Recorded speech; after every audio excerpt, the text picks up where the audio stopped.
Hello and welcome to the Joe Ligato Show. I'm your host, Dr. Joe Ligato, and today we're going to be talking about the censorship that's been occurring across social media on the Israeli genocide of the Palestinians.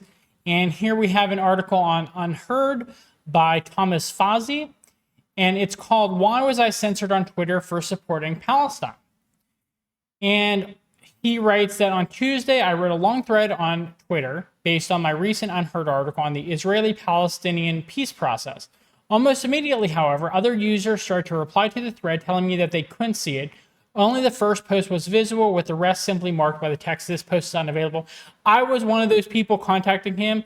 I'm currently following him on Twitter, and yes, it was very strange how quickly this occurred. It was him, Angelo Giuliano, and a few others that they got suppressed pretty much immediately. Then you see people like Jackson Hinkle losing their YouTube channel, and others losing, I believe it was a Syrian girl who lost her Buy Me a Coffee account. We're seeing a really interesting thing in the West where you're allowed to criticize every other part of the West, but the second you start criticizing Israel, you start getting wiped off completely. I mean, sure, they will suppress you in some instances, but they will completely delete your posts, they will delete your accounts, other things like that, if you ever directly criticize the Zionists. And that should tell you who's in control of the West if this is the one issue where you get completely depersoned, losing your access to financially supporting yourself by losing access to things like Buy Me a Coffee or Patreon, losing access to your bank account in some instances. So this should be concerning to people. Even if you're pro-Israel, you should be concerned about the fact that people doing things completely illegal can lose their right to access to various things that will affect their livelihood. So going on with this article by Thomas Fazzi, some users also told me that even if they shared the thread, it wouldn't appear on their profile. I also soon realized that other users were not being notified about my replies to their comments because I never got an answer.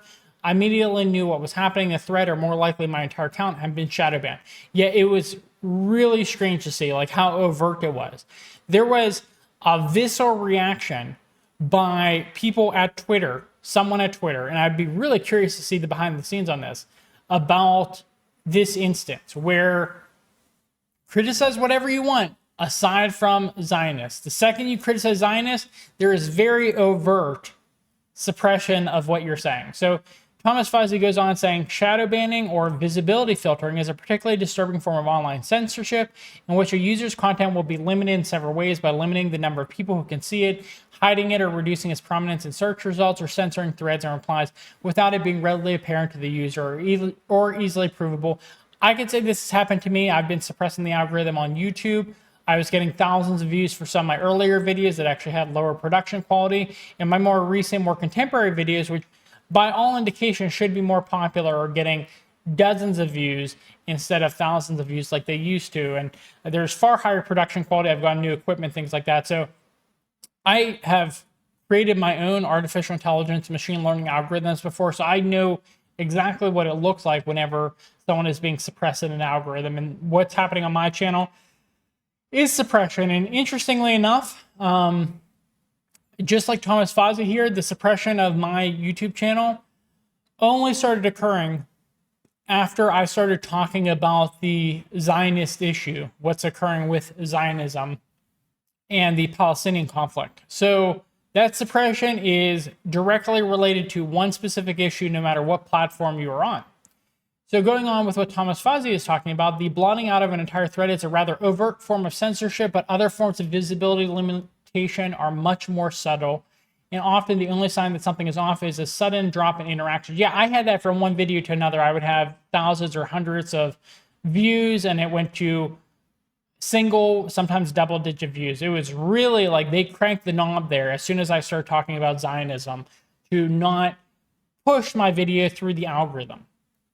Since the whole point of shadow banning is that officially it isn't even taking place, the user has no way of appealing the decision or even knowing why it's happening in the first place. So for these various sites, social media platforms, it should not be legal for them to do this as long as you are acting legally within the bounds of the law. And they are platforms, and so they have all the legal protections of platforms, but they are acting like publishers, and so they should be punished the same as publishers if they plan on acting like publishers. So going on for a long time, Twitter denied that shadow banning even existed. Only once Elon Musk took over the company and started releasing internal documents via the Twitter files did it become apparent that not only did shadow banning exist, but that it had been used on a massive scale to de-amplify or de-boost content that didn't chime with official narratives, especially relating to COVID-19, often under direct pressure from the U.S. government. Okay, so the U.S. government is suppressing people's free speech right, which is they're supposed to be legally supporting the free speech rights of Americans under the law. And Twitter, a social media platform before Elon Musk took over, was actively gaslighting people, actively suppressing the information that they were even doing shadow banning. And we only found out after the fact that it was officially occurring, but people had been saying it's officially occurring. It's just people were not believing those people who were saying it was occurring. Anyways, to go on with the article, however, he has since admitted that addressing the issue is proving much more difficult than expected. In June, he said that shadow banning is buried so deep in the Twitter code that shadow bans are often triggered automatically by the algorithm itself, which is really interesting. So there might be deep in the code something saying to de-amplify any post about Zionism, which should concern you that Twitter in the code is being controlled by the intelligence community in Israel. For example, based on how many times an account is reported and that it often takes us hours to figure out who and how and why an account was suspended or shadow banned. So what is going on? Was I, like others, simply the victim of a ghost in the Twitter machine, an out-of-control algorithm that shadow bans users for reasons inscrutable even to the company tax? Or is there more at play here? After all, since the start of the Israeli attack on Gaza, hundreds of users have accused major social media platforms, Instagram, Facebook, YouTube, TikTok, and even X, of censoring pro-Palestine content, mostly in the form of shadow banning. In fact, in the case of, I believe it was Instagram, they would actually translate Palestinian into Palestinian terrorists. That's how much of a overt racism, overt discrimination against one side was occurring. They had to apologize for that. I will talk about that in another video. Ironically, this happened just a few days after I took part in the launch of an international anti-censorship appeal known as the Westminster Declaration. Twitter's automated response to my demand for explanation certainly seemed to suggest I'd been deliberately censored. They said sometimes we will take action on an account or post based on behavior that created a negative impact on Twitter. Ultimately, though, there's no real way of knowing that that's the crux of the matter. Even if the censorship is political, who's driving it? The companies themselves, the advertisers, the government, fact checkers, the Anti-Defamation League. We simply don't know. Okay, so this paragraph should be concerning.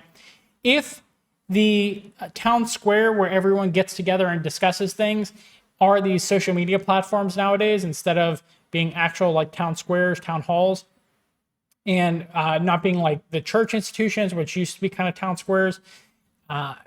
Since this is the new town square, it should be following the laws of the nations that it's occurring in. So if you're within a certain nation, bound by the laws of a certain nation, you should be entitled to certain rights on these platforms if these companies are going to be entitled to the same legal protections of being a publisher.